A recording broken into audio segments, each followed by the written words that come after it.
It's almost time for a brand new season here in Marvel Snap, and you know what that means? Every single time it's time for the season to reset, we get ourselves a brand new season pass card, and it's time for us to ask that question again. Is the metagame about to be flipped on its head? Will we have ourselves another Nimrod or Miles Morales that fits into a very niche deck but is playable and fun? Or will we find ourselves with another Zabu or Silver Surfer that become meta-defining cards as a season pass card? Animals Assemble is going to be the season for this month of April, and with it comes Hitmonkey, a card that I personally believe leans more towards the Zabu and Silver Surfer style of play, although hopefully not quite that good. Today we're going to break down for you exactly what this card is capable of doing and the decks we think it belongs in overall. If you enjoy that type of content, you got to let me know. Leave a comment for me down below. What do you intend on doing with Hitmonkey as soon as the card is released just one day from now? If you haven't already, please do consider subscribing to the channel here at Marvel Snap Zone. It would be great to see you for more content in the near future. Drop a like on the video for me as well to let YouTube know that you enjoy the kind of show. With all that said, let's take a look at Hitmonkey together. Hitmonkey is a 2-cost card with 0 power that simply has a very strong on-reveal effect that it will gain 2 extra power for every single card you played this turn other than itself. Now, this very naturally has some homes we're going to get talking about in a moment, but this is quite a powerful effect. This card represents a lot of stats in a deck that is built to utilize it, being upwards of 8 to 10 power for just 2 energy in the right shell. That's definitely something we can look to abuse, and the question is, where can we look to play it? So here are my 5 top day 1 decks for Hitmonkey, and the things I'm looking forward to trying out the most with this card. Let me know if you're thinking the same kind of thing.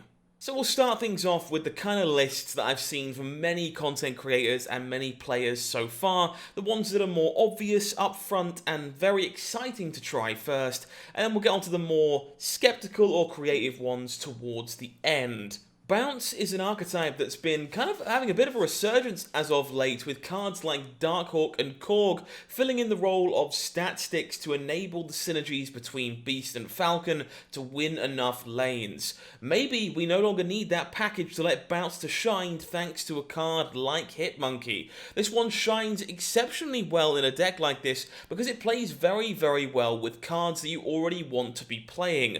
Mysterio, Bishop and Bast kind of form this well-known little package at this point in time that Hitmonkey absolutely loves to see. Mysterio is a card you're going to see in a lot of these decks because it will, much like Bishop, trigger 3 times from Mysterio being played on that final turn, which grants an awful lot of power to this card. Hitmonkey also loves to see cards like Falcon and Beast, as it's more than happy to be played alongside a number of cheap cards on the final turn of the game, and Beast and Falcon let us pick those cards back up that we played early on, sometimes making them cost as little as 0 energy with a card like Beast to play them all out again on the final turn of the game in a big, massive flurry. This deck, like many of the others you'll see in this video, does include Kitty Pryde, and for now, Kitty's not actually playable in Marvel Snap due to ongoing bugs with the card, but she is of course also a big expensive Series 5 card that not many players will have. The lists showcased here are definitely the ones I would play in an optimal world. I do think Kitty is very good in a deck like this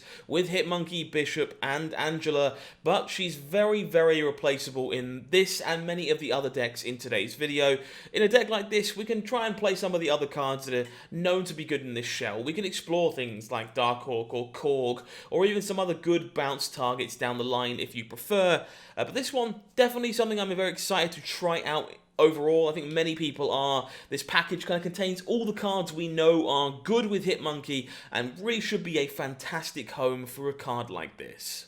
The other established home many people are very excited about building with a card like this is Sera Miracle or Sera Control. Unsurprisingly, this deck was already designed to play as many cards as it possibly can on turn 6, thanks to the cost reduction provided by Sera. Hitmonkey loves to see that and is more than happy to play ball with a number of these cards. You'll see some repeat offenders in this deck list as cards that are just good again with Sera and Hitmonkey in the form of Kitty Pryde, Mysterio and Bishop. Bishop, all cards we're very excited to see played out. This one is actually super happy to have access to a card like Killmonger, Kitty Pryde naturally avoiding that effect, Nova offering you another final turn card you're more than happy to play alongside that Killmonger, and many other 2-cost cards that are just fine to play when reduced down to 1 cost by Sera in the form of, again, Mysterio, Lizard. These cards are just raw power provided in stats on that final turn of the game. Some of the cards I'm more excited about in this deck are actually the 4-cost cards designed to play well with Zabu. Shang-Chi makes a lot of sense just looking at the current metagame thanks to a deck like Shuri Zero, but Enchantress provides a unique ability to answer Sandman for this deck, a card that I really do expect to be a problem for Hitmonkey decks in general. Last but not least, I find Absorbing Man super interesting in this shell as another way to gain access to extra copies of Shang-Chi or Enchantress, but most importantly perhaps, extra copies of Hitmonkey on that final turn as well, often potentially letting you play 2 of that effect and putting power in multiple locations.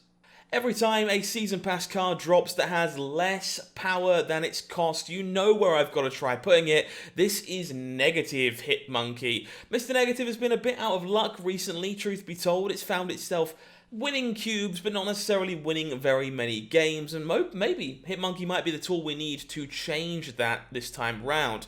Obviously, fantastic at playing a last turn flourish, much like many decks where Hitmonkey is going to shine. This deck is more than happy to hold on to its resources until after Mr. Negative has flipped the deck over and play out tons of 0 to 1 cost cards on the final turn of the game. This one looking, as always, to utilize Psylocke and Zabu in order to gain itself cheap early Mr. Negatives, sometimes just early Darkhawks and the like as well. And just a deck that plays very, very well with Bast, another card we're happy to play in many of our Hitmonkey decks alongside Bishop.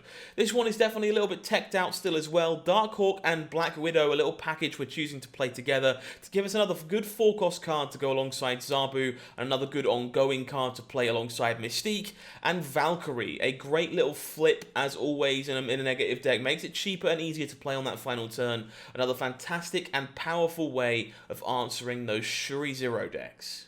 Up next, we've got one that might appeal more to the Pool 3 players among us. The monkey should belong in the zoo, right? And it's been a while since we've had a powerful zoo shell that felt super playable. This is just a very simple adaptation of an existing archetype with the Kazucula style shell. Personally, the one that I think is the best right now at utilizing the zoo play package, because you're happy to play Dracula, Red Skull, and the Infernaut. Zero, a fantastic 1-cost card in shells like this that obviously plays very well with Red Skull along the way. This deck again has many of the same haymakers you're expecting to see alongside Hitmonkey. This Mysterio Bishop package truly is very, very strong, but this one looking to go wider with more 1-cost cards that benefit from a card like Kazar and a card like Blue Marvel, while making sure that our hand is empty for Dracula to discard our choice of Red Skull or Infernaut towards the end of the game. We can keep our hand bottled up right until the very end with all these cheap 1 and 2 cost cards, and then play them out in a flourish, leaving just the Red Skull and Infernaut left for Dracula to discard on that final turn, and often provide a massive boost of stats out of nowhere that many of your opponents will not be expecting. Very excited to try this one and see if Hitmonkey can breathe some more life into this previously very popular archetype. Last but not least, we have arguably the most experimental brew from this list, and one that I'm really excited to try out just because I love playing with Moon Girl. I've played a few Moonhulk decks on the channel previously, and I've really enjoyed the play patterns they provide, but we've often found ourselves lacking in things that felt comfortable to duplicate with Moon Girl. Recently, I think this has been answered by both Kitty Pryde and now Hitmonkey, 2 more cheap cards that we're more than happy to have extra copies of going into our final turns. On top of that, we have access to the normal Magic Moon Girl She-Hulk package, where we can of course grant ourselves a turn 7, skip turn 6, and then play multiple 0-cost She-Hulks alongside many other cards on that final turn. Even in a game where we don't draw magic, this deck is very capable of playing Moon Girl on turn number 4, skipping the turn on turn number 5, and looking to play double She-Hulk, double Hitmonkey on the final turn of the game, which is quite a lot of stats, even on just a turn 6, which I find very exciting. We can make that even more explosive by toying around with cards like Quinjet and even Beast that will let us reduce the cost of cards cards we can play on the final turn even further, potentially allowing for nuttier and more powerful Moon Girl turns. This one, definitely up in the air as to whether it's any good, but I really enjoy a lot of the cards you see in this deck, and I'm looking forward to seeing if Hitmonkey can bring them all back to life. Hitmonkey is easily the Season Pass card I've been most excited about for a while now, arguably since the release of Zabu. I think this card is really good, and more importantly for me, it's really good in a number of decks that I really enjoy playing, so I really cannot wait to get my hands on this one. Are you in the same boat? Are you looking forward to Hitmonkey, or do you think this card might be problematic later down the line for the play patterns it promotes on turn 6, bringing back a flurry of Leech and Sandman to deal with these kind of decks? Let me know in the comment section down below. Alternatively, you can reach out to us on Twitter at Marvel Snap Zone or at HowlingMines if you want to talk to me personally. Last but not least, come and join the community Discord server for Marvel Snap Zone, where we have thousands of Marvel Snap players talking about the game 24 hours a day, 7 days a week. I'm really looking forward to the new season. Hopefully you are too. But until then, I have been HowlingMines, you have been amazing, and this has been Marvel Snap Zone. Take care of yourself. Have a good one.